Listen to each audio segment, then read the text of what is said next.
खूबसूरत कवाली नाइट शाम कलंदर में कवालों ने अपने सुरों से महफिल को चार चांद लगा दिए।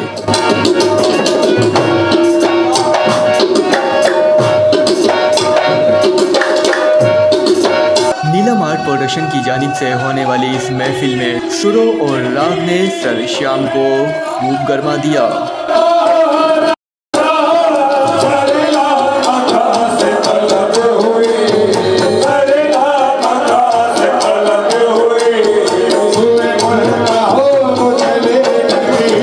कवालों ने अपने सुरों और राग से महफिल में चार चांद लगा दिए।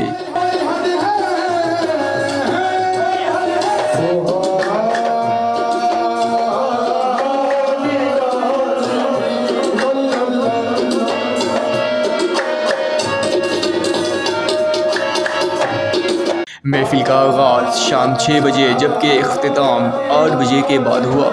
इस खूबसूरत पुरसोज सूफी महफिल की प्रोड्यूसर नीलम शाह जबकि चीफ ऑर्गेनाइज़र अली जान थे। तकरीब में मौजूद मुख्तलिफ मोअज़्ज़िज़ मेहमानों ने अपनी शिरकत को यकीनी बनाया और प्रोग्राम को चार चांद लगा दिए।